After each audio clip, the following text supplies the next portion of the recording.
ਅਸੀਂ ਕੱਲ ਗੱਲ ਕਰ ਰਹੇ ਸੀਗੇ ਕਿ ਇੱਕ ਫਿਕਸਡ ਸਟੱਡੀ ਪੀਰੀਅਡ ਪਲਾਨ ਜਾਂ ਜਿਹਨੂੰ ਡੀਕਲੈਬ ਪਲਾਨ ਅਸੀਂ ਆਖਦੇ ਹਾਂ, ਉਹਦੇ ਵਿੱਚ ਅਸੀਂ ਗੱਲ ਕਰ ਰਹੇ ਸੀ ਕਿ ਵੀਕਲੀ ਇੱਕ ਪੀਰੀਅਡ ਐਕਸਟਰਾ ਪੀਰੀਅਡ ਦਿੱਤਾ ਜਾਵੇ 1 ਆਵਰ ਦਾ, ਜਿਹਦੇ ਵਿੱਚ ਅਸੀਂ ਬੱਚਿਆਂ ਦੀਆਂ ਡੈਫੀਸ਼ੀਐਂਸੀਜ਼ 'ਤੇ ਕੰਮ ਕਰ ਸਕੀਏ।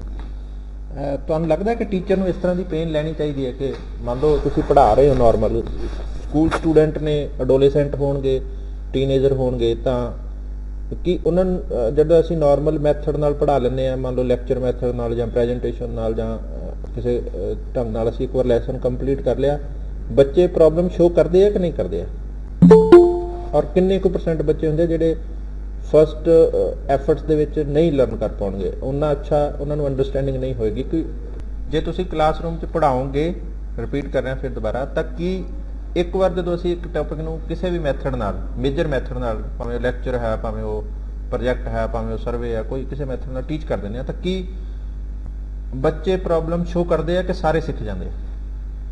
नहीं सर, शो करते हैं तो समझ आता है, कहीं को नहीं आता है। हाँ, ਤਾਂ ਕੀ ਸਾਨੂੰ प्रॉब्लम ਇਸ ਤਰ੍ਹਾਂ ਕਰਨਾ ਚਾਹੀਦਾ ਟੀਚਰ ਨੂੰ ਕਿ ਇੱਕ ਰੈਮਡੀਅਲ ਪੀਰੀਅਡ ਵੀ ਵੀਕਲੀ ਲੈ ਲਵੇ ਕਿ ਜਿਹੜਾ ਸਿਲੇਬਸ ਇਸ ਵੀਕ 'ਚ ਕਵਰ ਕੀਤਾ, ਕਿਹਨੂੰ ਕਿਹਨੂੰ ਨਹੀਂ ਸਮਝ ਆਇਆ, ਆਪਣੀਆਂ ਪ੍ਰੋਬਲਮ ਲੈ ਕੇ ਆ ਜਾਓ। सर करना चाहिए बट पॉसिबल नहीं होता। ਹਾਂ, ਇਹ ਬਹੁਤ ਰੀਅਲਿਸਟਿਕ ਅਪਰੋਚ ਹੈ ਕਿ ਕੋਸ਼ਿਸ਼ ਤਾਂ ਕਰਨਾ ਚਾਹੁੰਦੇ ਹਾਂ ਅਸੀਂ, ਪਰ ਪੋਸੀਬਲ ਨਹੀਂ ਹੁੰਦਾ। ਪਰ ਹੁਣ ਪੋਸੀਬਿਲਿਟੀ ਜ਼ਿਆਦਾ ਬੈਟਰ ਹੋ ਗਈ ਹੈ ਜਦੋਂ ਤੋਂ ਹੁਣ ਸਾਡੇ ਕੋਲੇ ਜਿਵੇਂ ਗੂਗਲ ਮੀਟਸ ਜਾਂ ਇਸ ਤਰ੍ਹਾਂ ਦੇ ਪਲੇਟਫਾਰਮਸ ਆ ਗਏ ਆ, ਤਾਂ ਹੁਣ ਜ਼ਿਆਦਾ ਪੋਸੀਬਿਲਿਟੀ ਹੋ ਗਈ ਹੈ। ਜਾਂ ਕਲਾਸਰੂਮ, ਗੂਗਲ ਕਲਾਸਰੂਮ 'ਚ ਵੀ ਤੁਸੀਂ ਬੱਚੇ ਨਾਲ ਅੱਛੀ ਇੰਟਰੈਕਸ਼ਨ ਕਰ ਸਕਦੇ ਹੋ, ਬੱਚਾ ਕੁਐਸਚਨ ਪੁੱਛ ਸਕਦਾ ਹੋ, ਜਾਂ WhatsApp। यस सर, हम मैसेज के थ्रू भी प्रॉब्लम्स ले सकते हैं, डिस्कशंस कर सकते हैं। हाँ, और WhatsApp ਦੇ ਥਰੂ ਵੀ ਲੈ ਸਕਦੇ ਆ। ਔਰ ਅੱਜ ਕੱਲ ਤਾਂ ਜੇ ਬੱਚਾ, ਜਿਸ ਅੱਗੇ ਹੁੰਦਾ ਸੀ ਕਿ ਬੱਚਾ ਕਲਾਸ 'ਚ ਚਲਾ ਗਿਆ, ਘਰ ਚਲਾ ਗਿਆ, ਤਾਂ ਉਹਦੇ ਨਾਲ ਕਨੈਕਸ਼ਨ ਨਹੀਂ ਹੈ, ਹੁਣ ਤਾਂ ਤੁਸੀਂ ਈਵਨਿੰਗ ਦੇ ਵਿੱਚ ਵੀ ਤੁਸੀਂ ਕਨੈਕਟ ਹੋ ਸਕਦੇ ਹੋ, ਨੋ ਇਸ਼ੂ। ਤੁਸੀਂ ਸ਼ਾਮ ਨੂੰ ਇੱਕ ਰੈਮਡੀਅਲ ਕਲਾਸ ਲੈ ਸਕਦੇ ਹੋ। ਬੱਚੇ ਨੂੰ ਕਹੋ ਕਿ ਜਿਸ ਨੂੰ ਪ੍ਰੋਬਲਮ ਹੈ 5 ਤੋਂ 6 ਮੈਂ ਇਸ ਲਿੰਕ ਤੇ ਮੇਰੇ ਤੇ ਅਵੇਲੇਬਲ ਹੋਵਾਂਗਾ, ਜਿਸ ਨੂੰ ਵੀ ਕੁਐਸਚਨ ਪੁੱਛਣਾ ਪੁੱਛ ਸਕਦੇ ਹੋ। ਤਾਂ ਨੋ, ਵੀ ਆਰ 24 ਆਵਰ ਅਵੇਲੇਬਲ। ਪਰ ਉਹ ਗੱਲ ਇਹ ਹੈ ਕਿ ਟੀਚਰ ਦੀ ਕਮਿਟਮੈਂਟ ਹੈ ਕਿ ਨਹੀਂ ਹੈ। ਦੂਸਰੀ ਗੱਲ ਹੈ ਕਿ ਫੈਮਿਲੀ ਚੋਂ ਟਾਈਮ ਨਿਕਲੇਗਾ, ਕਿਤੇ ਹੋ ਵੀ ਸਕਦੀ ਹੈ ਸਮੱਸਿਆ ਥੋੜੀ ਬਹੁਤ। ਪਰ ਅਸੀਂ ਇਸ ਦੇ ਵਿੱਚ ਕਹਿੰਦੇ ਹਾਂ ਕਿ ਇੱਕ ਐਕਸਟਰਾ ਪੀਰੀਅਡ ਤਾਂ ਲਓ ਤਾਂ ਕਿ ਬੱਚੇ ਆ ਜਿਹੜੇ ਪੂਅਰ ਬੱਚੇ ਆ ਜਾਂ ਜਿਹੜੇ ਬੈਕਵਰਡਨੈਸ ਸ਼ੋ ਕਰਦੇ ਆ, ਅਸੀਂ ਉਹਨਾਂ ਨੂੰ ਨਾਲ ਲੈ ਕੇ ਚੱਲ ਸਕੀਏ। ਫਿਰ ਅਗਲੀ ਗੱਲ ਜਿਹੜੀ ਹੈਗੀ ਆ, ਉਸ ਨੂੰ ਅਸੀਂ ਪਬਲੋ ਪਲਾਨ ਆਖਦੇ ਹਾਂ। ਪਬਲੋ ਪਲਾਨ ਦੇ ਵਿੱਚ ਅਸੀਂ ਇਹ ਬਿਲਕੁਲ ਆਪੋਜਿਟ ਹੈ ਜਿਹੜਾ ਹੁਣੇ ਅਸੀਂ ਡੀਕਲੈਬ ਪਲਾਨ ਕਰਕੇ ਆਏ ਸੀਗੇ। ਉਹਦੇ ਵਿੱਚ ਕਿਹਾ ਸੀ ਕਿ ਇੱਕ ਪੀਰੀਅਡ ਹਰ ਸਾਲ ਦਿਓ। ਹੁਣ ਪੈਬਲੋ ਪਲਾਨ ਕੀ ਕਹਿੰਦਾ ਕਿ ਕੰਪਲੀਟ ਸਕੂਲ ਡੇਜ਼ 7 ਵੀਕ ਦੇ ਵਿੱਚ ਹੀ ਸਾਨੂੰ ਹਰ ਰੋਜ਼ ਇੱਕ ਪੀਰੀਅਡ ਦੇਣਾ ਚਾਹੀਦਾ ਹੈ। ਔਰ ਇਹਦੇ ਵਿੱਚ ਜਿਹੜੀ ਸਾਡੀ ਪ੍ਰੈਕਟਿਸ ਇਹ ਹੋਣੀ ਚਾਹੀਦੀ ਹੈ ਕਿ ਬੱਚਿਆਂ ਨੂੰ ਐਕਸਲੈਂਸ ਵੱਲ ਲੈ ਕੇ ਜਾਈਏ। ਐਕਸਲੈਂਸ ਵੱਲ ਲੈ ਕੇ ਜਾਣ ਲਈ ਅਸੀਂ ਇਹ ਇਗਨੋਰ ਹੀ ਨਹੀਂ ਕਰ ਸਕਦੇ ਕਿ ਅੱਜ ਜੇ ਬੱਚੇ ਦੀ ਕੋਈ ਸਮੱਸਿਆ ਉਹਨੂੰ ਅੱਜ ਹੀ ਸਿਖਾਉਣੀ ਚਾਹੀਦੀ ਹੈ। ਕਹਿੰਦੇ ਕਿ ਜੇ ਤੁਸੀਂ ਅੱਜ ਜੋ ਪੜ੍ਹਾਇਆ ਉਹ ਬੱਚੇ ਨੂੰ ਸਮਝ ਨਹੀਂ ਆਇਆ, 7 ਦਿਨਾਂ ਬਾਅਦ ਤੁਸੀਂ ਕਹੋਗੇ ਕਿ ਉਸਨੂੰ ਮੈਂ ਉਹ ਜਿਹੜਾ ਹੈ ਓਵਰਕਮ ਕਰਵਾ ਦਾਂਗਾ ਉਸ ਡੈਫੀਸ਼ੀਐਂਸੀ ਤੋਂ, ਜਾਂ ਮੈਂ ਉਸਨੂੰ ਉਹਦੀਆਂ ਜਿਹੜੀਆਂ ਕਨਫਿਊਜ਼ਨਸ ਨੇ ਉਹ 7 ਦਿਨ ਬਾਅਦ ਡਿਸਕਸ ਕਰਕੇ ਤੁਸੀਂ ਉਸਨੂੰ ਬੈਟਰ ਕਲੈਰਿਟੀ ਦੇ ਸਕਦੇ ਹੋ। It is not possible. ਤਾਂ ਤੁਹਾਨੂੰ ਰੋਜ਼ ਹੀ ਇੱਕ ਪੀਰੀਅਡ ਮੇਨ ਔਰ ਇੱਕ ਪੀਰੀਅਡ ਜਿਹੜਾ ਹੈ ਉਹ ਇਸ ਤਰ੍ਹਾਂ ਦਾ ਰੈਮਡੀਅਲ ਪੀਰੀਅਡ ਸੁਪਰਵਾਈਜ਼ ਸਟੱਡੀ ਦਾ ਲੈਣਾ ਹੋਏਗਾ। ਫਿਰ ਅਗਲੀ ਗੱਲ ਹੈ ਕਿ ਡੇਲੀ ਐਕਸਟਰਾ ਪੀਰੀਅਡ, ਇਹ ਪਬਲੋ ਪਲਾਨ ਹੀ ਹੈ, ਪਰ ਇਹ ਪਲਾਨ ਜਿਹੜਾ ਹੈਗਾ ਇਸ ਨੂੰ ਅਸੀਂ ਡੀ ਮੋਨਸ ਪਲਾਨ ਆਖਦੇ ਹਾਂ। ਡੀ ਮੋਨਸ ਪਲਾਨ ਜਿਹੜਾ ਹੈ ਇਹਦੇ ਵਿੱਚ ਅਸੀਂ ਗੱਲ ਇਹ ਕਰਦੇ ਹਾਂ ਕਿ ਰੋਜ਼ ਇੱਕ ਪੀਰੀਅਡ ਲਈਏ। ਰੋਜ਼ ਇੱਕ ਪੀਰੀਅਡ ਦਾ ਮਤਲਬ ਹੈ ਕਿ ਅਸੀਂ ਆਪਣਾ ਜਿਹੜਾ ਕੰਮ ਹੈ ਬੱਚਿਆਂ ਨੂੰ ਜਦੋਂ ਦੇ ਦਿੰਦੇ ਆ, ਤੇ ਜੇਕਰ ਬੱਚਾ ਕੋਈ ਹੋਮਵਰਕ ਜਾਂ ਕਿਸੇ ਕੋਈ ਵੀ ਟਾਸਕ ਜਿਹੜਾ ਉਸਨੂੰ ਅਸਾਈਨ ਕੀਤਾ ਜਾਂਦਾ ਉਹ ਕੰਪਲੀਟ ਨਹੀਂ ਕਰ ਰਿਹਾ, ਤਾਂ ਫਿਰ ਅਸੀਂ ਉਸਨੂੰ 1 ਘੰਟਾ ਐਕਸਟਰਾ ਲੈ ਕੇ ਉਹ ਸੁਪਰਵਿਜ਼ਨ ਦੇ ਅੰਡਰ ਉਹ ਕੰਮ ਕਰਵਾਈਏ। ਤਾਂ ਉਹ ਕਹਿੰਦੇ ਆ ਕਿ ਇਹਦੇ ਨਾਲ 90% ਜਿਹੜੇ ਸਟੂਡੈਂਟ ਨੇ ਉਹ ਬੈਟਰ ਹੋਣਗੇ। ਔਰ ਜਿਹੜਾ ਐਕਸਕਿਊਜ਼ ਹੈਗਾ ਕਿ ਸਾਡੇ ਕੋਲ ਟਾਈਮ ਨਹੀਂ ਹੁੰਦਾ ਜਾਂ ਉਹ ਨਹੀਂ ਹੁੰਦਾ, ਇਹ ਜਿਹੜਾ ਹੈ ਖਤਮ ਕੀਤਾ ਜਾ ਸਕਦਾ ਹੈ, ਕਿਉਂਕਿ ਅਸੀਂ ਹੁਣ ਰੈਗੂਲਰ ਸਕੂਲ ਜਿਹੜਾ ਹੈ ਉਸਨੂੰ 24 ਆਵਰ ਤੱਕ ਜਿਹੜਾ ਹੈ ਖਿੱਚ ਸਕਦੇ ਹਾਂ। ਉਹ ਕਹਿੰਦੇ ਆ ਕਿ ਇਹਦੇ ਵਿੱਚ ਸਾਨੂੰ ਕਰਨਾ ਕੀ ਹੋਏਗਾ ਕਿ ਜਿਹੜੀ ਸਟੱਡੀ ਕਲਾਸ ਤਾਂ ਹੋਏਗੀ ਰੈਗੂਲਰ ਕਲਾਸ, ਇੱਕ ਸਪਲਾਈ ਟੀਚਰ ਹੋਰ ਨਾਲ ਦਿੱਤਾ ਜਾਏਗਾ। ਸਪਲਾਈ ਟੀਚਰ ਕੀ ਹੈ? ਅਸੀਂ ਇੱਕ ਟੀਚਰ ਜਿਹੜਾ ਸਿਰਫ ਰੈਮਡੀਅਲ ਕਲਾਸਿਸ ਲਏਗਾ ਔਰ ਡੈਫੀਸ਼ੀਐਂਸੀ ਪੀਰੀਅਡ ਲਗਾਏਗਾ। ਡੈਫੀਸ਼ੀਐਂਸੀ ਪੀਰੀਅਡ ਦੇ ਵਿੱਚ ਉਹ ਬੱਚਿਆਂ ਦੀ ਜਿਹੜੀ ਹੈਗਾ ਨਾ ਪ੍ਰੋਬਲਮ ਨੂੰ ਡੀਲ ਕਰੇਗਾ, ਔਰ ਇਸ ਨਾਲ ਅਸੀਂ ਉਹਨਾਂ ਦੀ ਜਿਹੜੀ ਸਕਿੱਲ ਹੈ, ਕਿਸੇ ਵੀ ਪਾਰਟਿਕੂਲਰ ਟਾਈਪ ਦੀ ਅਕੈਡਮਿਕ ਪ੍ਰੋਬਲਮ ਹੈ, ਅਸੀਂ ਉਸ ਨੂੰ ਡੀਲ ਕਰ ਪਾਵਾਂਗੇ। फिर अगली गल वो कहते हैं कि सुपरवाइज प्लान दे विच 8th जिहड़ी तकनीक असीं यूज कर सकते हैं उहदे विच डिफरेंशियल प्लान है। डिफरेंशियल प्लान का मतलब है कि इत्थे जिहड़ी सुपरवाइज स्टडी तकनीक है इत्थे टीचर नूं ही सारियां डिस्क्रिशनरी पावर दे दित्तियां गईयां कि टीचर नूं ही डिसीजन लेना है। उत्थे वो वीकली प्लान लगा रहा है, स्पैशल रूम की गल कर रहा है, कॉन्फ्रेंस हॉल की गल कर रहा है, जां पर डे एक पीरियड की गल कर रहा है, एक्सट्रा पीरियड की गल कर रहा है, रेमडियल क्लासेस की गल कर रहा है।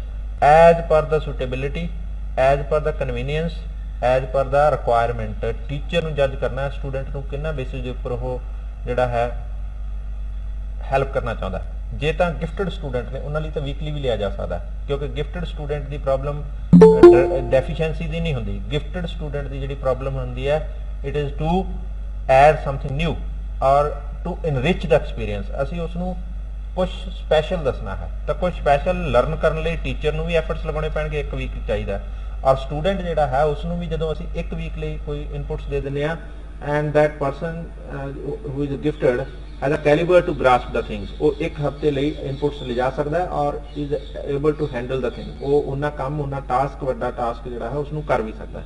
पर जिहड़ा पुअर स्टूडेंट है जिहदी प्रॉब्लम स्लो लर्निंग दी है we have to deal that person daily.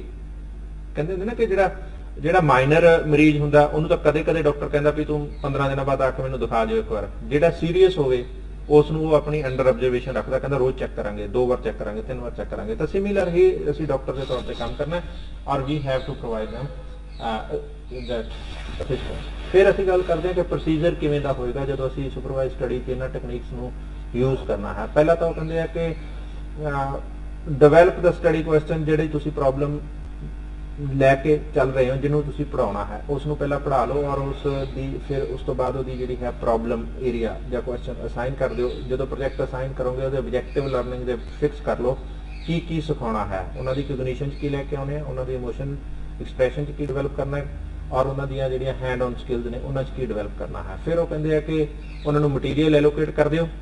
Material allocate करने तो बाद तुसी उन्होंने सूटेबल टाइम दो कि इस प्रोजेक्ट को कंप्लीट करके लैके आओ। ਜਦੋਂ प्रोजेक्ट कंप्लीट करना है उस टाइम के ड्यूरिंग असी उन्होंने सुपरवाइज करना और टाइमली जिथे उन्होंने हैल्प की जरूरत है असी डायरैक्शनस देनियां ने, इस तरह नाल असी अगे मूव करते रहांगे। फिर अगली गल जिहड़ी वो कहंदे हैं कि जदों तुहानूं पता है कि यू आर एक्सपीरियंस टीचर कि जदों कोई स्टूडेंट नूं असी इस तरह की प्रोजेक्ट असाइन करते हैं जिहड़े ओपन एंडेड प्रोजेक्ट्स ने जिन्हां दा कुछ भी आंसर आ सकता है there is a possibility of multiple answers. तो तुसी एंटीसिपेटेड सारे आंसर तैयार कर लो और you should be aware about के बच्चे की मिस्टेक्स करेंगे, ब्लंडर की हो सकती है, तुसी ब्लंडर नूं भी तैयार रखो। फिर वो कहते हैं कि decide the time frame. Time frame का मतलब की है कि असी जिहड़ा पेपर है वो तुहानूं दिता, उस तो बाद उन्होंने सबमिट कर दिता, हुण किन्ने टाइम च चैक होएगा, किन्ने टाइम च असी बच्चे नूं अवेयर करांगे with the feedback that there these are the area where that person is lacking। ਅਸੀਂ ਉਸ ਨੂੰ ਇਹ ਦੱਸਣਾ ਹੈ और उस तो बाद फिर ਅਸੀਂ ਉਸ ਨੂੰ ਜਿਹੜਾ ਹੈ ਕਾਲ ਜਾਂ ਜਿਹੜੀ ਹੈ ਅਸਿਸਟੈਂਸ ਕਿਸ ਤਰ੍ਹਾਂ ਦੀ ਦੇਣੀ ਹੈ। ਉਹਨੂੰ ਮਾਈਨਰ ਅਸਿਸਟੈਂਸ ਦੀ ਜ਼ਰੂਰਤ ਹੈ ਤਾਂ ਅਸੀਂ ਕਹਿੰਦੇ ਹਾਂ ਕਿ make me call and we will discuss the problem and I will aware you about your grey areas. ਤਾਂ ਜੇ ਉਹਨੂੰ ਲੱਗਦਾ ਬੜਾ ਡਿਟੇਲਡ ਹੈ ਤਾਂ ਅਸੀਂ ਜਿਹੜਾ ਹੈ ਕੋਈ स्पैशल सीटिंग लेनी है तो फिर वो भी गल है कि रूम विजिट करेगा, वीकली आएगा, एनुअली आएगा, तो असं वो सारे अरेंजमेंट्स कर लेने। फिर arrange the material and resources. सानू बच्चे नूं जो स्पैशल असिस्टेंस देनी है भावें वो पुअर है तो भावें वो गिफ्टड है, दोनों केसेस दे विच we have to arrange the extra resources. जिहड़ा रिच करन दी गल करते हैं ना, असीं कहने कि गिफ्टड है उसनूं टैक्सट बुक तो नहीं पढ़ाया जा सकता, that person have that approach कि ਉਹਨੂੰ ਚਾਹੀਦਾ ਕੁਝ ਨਿਊ, ਕੁਝ ਐਕਸਟਰਾ, ਕੁਝ ਡਿਫਿਕਲਟ। ਕਿਉਂ? ਉਹਦਾ ਟਾਰਗੇਟ ਜਿਹੜਾ ਹੈ the target of that child is to merit position. ਉਹ ਵਿਨ ਕਰਨਾ ਚਾਹੁੰਦਾ ਮੈਰਿਟ ਪੋਜੀਸ਼ਨ। ਤਾਂ ਜਦੋਂ ਮੈਰਿਟ ਪੋਜੀਸ਼ਨ ਦੀ ਗੱਲ ਹੈ ਤਾਂ ਫਿਰ ਅਸੀਂ ਉਸ ਨੂੰ ਨਾਰਮਲ ਕਲਾਸਰੂਮ 'ਚ ਜੋ ਕੰਟੈਂਟ ਦਿੱਤਾ ਉਹਦੇ ਨਾਲ ਨਹੀਂ ਚੱਲੇਗਾ। We have to provide them more rich material। ਤਾਂ ਉਹ ਮਟੀਰੀਅਲ ਤੁਹਾਨੂੰ ਅਰੇਂਜ ਕਰਨਾ ਪਏਗਾ। ਜਦੋਂ ਅਸੀਂ ਗੱਲ ਕਰਦੇ ਹਾਂ ਕਿ ਕੋਈ ਬੱਚਾ ਪੂਅਰ ਹੈ, that person is showing backwardness and with that deficiency of reading, writing and other things, ਤਾਂ ਫਿਰ ਉੱਥੇ ਵੀ ਅਸੀਂ ਨਾਰਮਲ ਮੈਥਡ ਨਾਲ ਨਹੀਂ ਟੀਚ ਕਰ ਸਕਦੇ। we have to simplify our content। ਸਾਨੂੰ ਉਸ ਨੂੰ ਹੋਰ ਈਜ਼ੀ ਕਰਨਾ ਹੈ। ਮੈਂ ਤੁਹਾਨੂੰ ਦੱਸਦਾਗਾ ਕਿ 2016 15-16 की गल है, 15 की गल है कि मेरे मिसिज +2 पढ़ा रहे थे, सारे के सारे बच्चे जीरो रिजल्ट है, सारे टोटली 100% फेल हो गए। 33 स्टूडेंट थे economics and she is gold medallist of economics, जो गोल्ड मैडलिस्ट ने। तो मैंने लगे कि इतने समस्या की है, सारे बच्चे किवें फेल हो सकते हैं, टीचर कितना भी माड़ा हो, मेरे तो माड़ा तो नहीं हो सकता। तो ਇਹਦਾ मतलब है कि ਇਹ नहीं हो सकता कि कोई कुछ भी ना सीखा हो। समस्या कितने है, समस्या की है कि वो टीचर गोल्ड मैडलिस्ट है तो दी अप्रोच है कि मैं सबनों गोल्ड मैडलिस्ट बनाना है। It is not possible. किवें पॉसिबल है? तुसी हमेशा रिच मटीरियल ही दोगे, इवें किवें पॉसिबल है? तो फिर उन्होंने मैं स्ट्रैटेजी की गल की। मैं कहा कि सानू पहला बेसिक स्ट्रैटेजी से चलना है कि ये इंश्योर करना है कि हर बच्चा पास होवे। तो तुसी अपने करिकुलम दे विचों 33 वो most important question find out करो ਜਿਹੜੇ ਸਾਰਿਆਂ ਨੂੰ ਕਰਾਉਣੇ ਨੇ, ਜਿਹਦੇ ਨਾਲ ਇਹ ਇੰਸ਼ੋਰ ਹੋ ਜਾਵੇ ਕਿ ਬੱਚਾ ਪਾਸ ਹੋ ਜਾਏਗਾ। ਦੂਸਰੀ ਗੱਲ ਉਹ ਕਿ ਜਿਹੜੇ ਗਿਫਟਡ ਜਿਨ੍ਹਾਂ ਨੂੰ ਤੁਸੀਂ ਮੈਰਿਟ ਵੱਲ ਪੁਸ਼ ਕਰਨਾ, ਉਹਨਾਂ ਲਈ ਵੱਖਰੇ 15 ਕੁਐਸਚਨ ਤਿਆਰ ਕਰੋ ਜਿਹੜੇ ਉਹਨਾਂ ਨੂੰ ਦੇਣੇ। ਤਾਂ ਮਿਡਲ ਨੂੰ ਜਿਹੜਾ ਨਾਰਮਲ ਕਲਾਸਰੂਮ ਟੀਚਿੰਗ ਕਰ ਰਿਹਾ ਠੀਕ ਹੈ, ਜਿਹੜਾ ਬੱਚਾ ਪਾਸ ਕਰਾਉਣਾ ਉਹਦੇ ਲਈ ਸਪੈਸ਼ਲ ਉਹਨੂੰ ਕਹਿਣਾ ਬਸ ਇੰਨਾ ਹੀ ਪੜ੍ਹਨਾ, 33 ਕੁਐਸਚਨ ਨੇ ਇਹੀ ਪੜ੍ਹਨੇ, no need to go for extra, ਤੁਸੀਂ ਇਹੀ ਤਿਆਰ ਕਰ ਲਾ ਤੂੰ ਬਾਤ ਹੋ ਜਾਏਗੀ। ਅਗਲੇ ਸਾਲ ਅਸੀਂ ਉਸ ਤੇ ਕੰਮ ਕੀਤਾ 100%। ਤਾਂ ਮਤਲਬ ਕੀ ਹੈ ਕਿ ਅਸੀਂ ਦੋਨੋਂ ਤਰ੍ਹਾਂ ਦੇ ਬੱਚਿਆਂ ਨੂੰ ਡੀਲ ਕਰਨਾ, ਤਾਂ ਉਹਦੇ ਲਈ ਮਟੀਰੀਅਲ ਪ੍ਰੋਵਾਈਡ ਕਰਨਾ ਪਏਗਾ। ਉਸ ਤੋਂ ਬਾਅਦ ਅਸੀਂ ਗੱਲ ਕਰਦੇ ਹਾਂ ਕਿ ਸੁਪਰਵਾਈਜ਼ ਡਿਊਰਿੰਗ ਦਿਸ ਐਕਟੀਵਿਟੀ, ਸਾਨੂੰ ਬੱਚੇ ਨੂੰ ਕੰਮ ਕਰਦਿਆਂ ਦੇਖਣਾ ਪਏਗਾ। ਬੱਚੇ ਦੀ ਪ੍ਰੋਬਲਮ ਸਿਰਫ ਆਈਕਿਊ ਲੈਵਲ ਦੀ ਨਹੀਂ ਹੁੰਦੀ, ਬੱਚੇ ਦੇ ਮੈਥਡ ਆਫ ਸਟੱਡੀ ਦੇ ਵਿੱਚ ਵੀ ਜਿਹੜਾ ਡਿਫੈਕਟ ਹੁੰਦਾ ਹੈ। ਕਈ ਵਾਰ ਬੱਚੇ ਕਹਿੰਦੇ ਕਿ ਮੈਂ 4 ਘੰਟੇ ਪੜ੍ਹਦਾ ਪਰ ਮੈਨੂੰ ਯਾਦ ਕੁਝ ਨਹੀਂ ਹੁੰਦਾ। ਫਿਰ ਅਸੀਂ ਉਸ ਨੂੰ ਜਦੋਂ ਕਲੀਨਲੀ ਅਬਜ਼ਰਵ ਕਰਦੇ ਹਾਂ ਤਾਂ ਸਾਨੂੰ ਸਮਝ ਆਉਂਦੀ ਹੈ ਪੜ੍ਹਦਾ ਕਿਵੇਂ ਹੈ। ਇੱਕ ਪਾਸੇ ਤਾਂ ਮੂਸੇ ਵਾਲੇ ਦੇ ਗਾਣੇ ਚੱਲ ਰਹੇ ਆ ਤੇ ਇੱਕ ਪਾਸੇ ਕ੍ਰਾਈਮ ਕਰਨ ਦੀ ਕੋਸ਼ਿਸ਼ ਕਰ ਰਿਹਾ। ਹੁਣ ਮੂਸੇ ਵਾਲੇ ਦਾ ਗਾਣਾ ਯਾਦ ਹੋ ਜਾਂਦਾ, ਕੰਟੈਂਟ ਰਹਿ ਜਾਂਦਾ। ਤਾਂ ਬੱਚੇ ਦਾ ਜਿਹੜਾ ਵੇ ਆਫ ਸਟੱਡੀ ਆ ਉਹ ਵੀ ਡਿਫੈਕਟਿਵ ਹੋ ਸਕਦਾ। We have to keep watch on that. ਤਾਂ ਅਗਲੀ ਗੱਲ ਹੈ assist the students when they have need of, ਜਦੋਂ ਵੀ ਉਹਨਾਂ ਨੂੰ ਡਿਫਿਕਲਟੀ ਲੱਗਦੀ ਹੈ, when they are in search of any assistance you should be there to provide. ਤਾਂ ਅਗਲੀ ਗੱਲ ਉਹ ਕਹਿੰਦੇ ਆ ਕਿ ਅਰੇਂਜ ਦਾ ਡਿਸਕਸ਼ਨ। ਜਦੋਂ ਅਸੀਂ ਕਹਿੰਦੇ ਆ ਕਿ ਪ੍ਰੋਬਲਮ ਪਤਾ ਸਮਝ ਕਿਵੇਂ ਆਉਂਦੀਆਂ ਨੇ ਜਾਂ ਪ੍ਰੋਬਲਮ ਦੀ ਕਲੈਰਿਟੀ ਕਿਵੇਂ ਹੁੰਦੀ ਹੈ, when we are in discussion. Pluto ਦੀ ਮੈਂ ਅੱਜ ਕੱਲ੍ਹ ਇੱਕ ਬੁੱਕ ਪੜ੍ਹ ਰਿਹਾ ਹੈਗਾ, ਜਿਹੜੀ ਪਹਿਲੀ ਸਭ ਤੋਂ ਵਰਲਡ ਦੀ ਸਭ ਤੋਂ ਪਹਿਲੀ ਬੁੱਕ ਮੰਨੀ ਜਾਂਦੀ ਹੈ, ਰਿਪਬਲਿਕ। ਉਹ ਬੁੱਕ ਦੇ ਵਿੱਚ ਉਹ ਡਿਸਕਸ਼ਨ 'ਚ ਹੀ ਕੰਮ ਕਰਦੇ ਆ, ਤਾਂ ਉਹਨਾਂ ਦਾ ਮੈਥਡ ਹੀ ਹਮੇਸ਼ਾ ਡਿਸਕਸ਼ਨ ਰਿਹਾ। ਉਹ ਕਹਿੰਦੇ ਆ ਕਿ ਕਿਸੇ ਵੀ ਸਮੱਸਿਆ ਦੀ ਜਿਹੜੇ ਪ੍ਰੋਬਲਮ ਹੈ ਡਾਇਲੌਗ ਚੋਂ ਨਿਕਲੇਗਾ, ਤਾਂ ਡਾਇਲੌਗ ਸਾਨੂੰ ਅਰੇਂਜ ਕਰਨਾ ਚਾਹੀਦਾ। ਫਿਰ ਕਹਿੰਦੇ plan for reporting the answer. ਉਹ ਕਹਿੰਦੇ ਆ ਕਿ ਸਾਨੂੰ ਜਿਹੜੇ ਆਨਸਰਸ ਨੇ ਉਹਨਾਂ ਦੇ ਫਾਈਨਲ ਰਿਪੋਰਟਿੰਗ ਹਰ ਇੱਕ ਦੀ ਲੈਣੀ ਚਾਹੀਦੀ ਹੈ। ਔਰ ਹਾਂਜੀ, ਤਾਂ ਉਸ ਤੋਂ ਬਾਅਦ ਫਿਰ ਉਹ ਕਹਿੰਦੇ ਆ ਕਿ ਇਹਦੀਆਂ ਸਟਰੈਂਥ ਕੀ ਨੇ, ਸਟਰੈਂਥ ਦੇਖਣੀਆਂ ਹੋਣਗੀਆਂ। ਤਾਂ ਇਹਦੇ ਵਿੱਚ ਅਸੀਂ ਕਹਿੰਦੇ ਆ ਕਿ ਬੱਚੇ ਦੀ ਸਕਿੱਲ ਨੂੰ ਅਸੀਂ ਰਿਫਾਈਨ ਕਰਦੇ ਹਾਂ ਔਰ ਅਸੀਂ ਰੈਮਡੀਅਲ ਅਸਿਸਟੈਂਸ ਦੇ ਸਕਦੇ ਹਾਂ ਬੱਚੇ ਨੂੰ। ਫਿਰ ਅਸੀਂ ਲੋਕੇਟ ਕਰ ਸਕਦੇ ਹਾਂ ਕਿ ਐਨਾਲਾਈਜ਼ ਕਰਕੇ ਬੱਚੇ ਦੀ ਜ਼ਰੂਰਤ ਕੀ ਹੈ। ਜਦੋਂ ਬੱਚਾ ਡੈਫੀਸ਼ੀਐਂਸੀ ਸ਼ੋ ਕਰਦਾ ਤਾਂ ਤੁਸੀਂ ਉਹ ਤਾਰੇ ਜ਼ਮੀਨ ਪਰ ਫਿਲਮ ਦੇਖੀ ਹੈ कि नहीं देखी है? देखिए सर। इशांत दी समस्या की है? पर इन्हें समझ नहीं आता जल्दी। हाँ, डिसलैक्सिया उसकी प्रॉब्लम है और वो बच्चा जिहड़ा है अल्फाबेट्स नूं समझ नहीं पाता, अंडरस्टैंड नहीं कर पाता। ते ओदी जरूरत की है, उन्होंने हेल्प किवें कीती जा सकती है? कोई उसनूं टीचिंग क्लासेस लगा रहा है, कोई उसनूं स्पैशल ट्यूशन रख के दे रहा है, कोई उसनूं कहता बाहर खड़ा रहा, कोई उसनूं जिहड़ा है अब्यूज कर रहा, कोई पनिश कर रहा। हर तरह की ट्रीटमेंट दी जा रही है। But what is the actual need?